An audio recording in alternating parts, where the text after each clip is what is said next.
Today I'm going to show you how to make some fun Keto Halloween cookies. Hi, I'm Annie from KetoFocus.com and I've teamed up with ChocZero. We're going to show you how to make these fun hazelnut chocolate filled Halloween pumpkin cookies. Let's get started. To make the cookie part of this recipe, we're going to be making a keto shortbread cookie. The benefits of using a shortbread cookie is it doesn't contain any eggs and it's a lot of butter, so they're super buttery and delicious. We're going to start by sifting together some of our dry ingredients. So you're going to sift together 1.5 cups of almond flour with 1/4 cup of coconut flour and 1/4 teaspoon of salt. I like sifting these ingredients together just because I think it makes for a more delicate crumb in your cookie. If you don't have a sifter, you could just either use a mesh strainer and just tap it, or you could use like a wire whisk and just make sure you get all those lumps from that almond flour out. We're going to set those dry ingredients aside and move on to our more wet ingredients.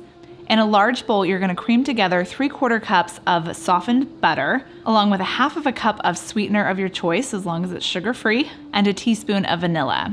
Once that's combined, we're going to slowly add in our dry ingredients into our wet ingredients and mix until your cookie dough is combined. At this point, we're going to roll out our cookie dough. I recommend rolling it out in between 2 sheets of parchment paper, and you're going to roll it out till it's around like between 1/8 inch to 1/4 inch thick.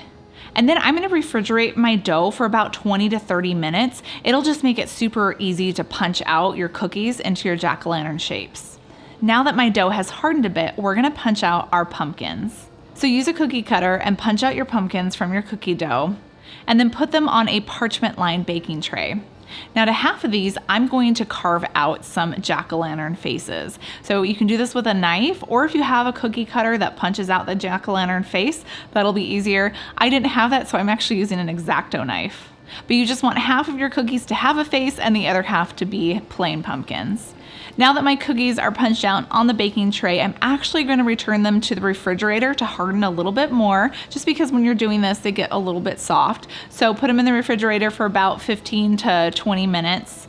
I recommend doing this, that way the cookies will keep their shape while they're baking and they don't spread out or lose their shape. When it comes time to bake, we're going to bake these in a 350-degree oven for around 6 to 7 minutes. You want to cook them just until it starts to turn a little bit of golden brown around the edges. Remove it from the oven and let them cool completely before handling them. If you try and pick them up before that, they're going to kind of crumble.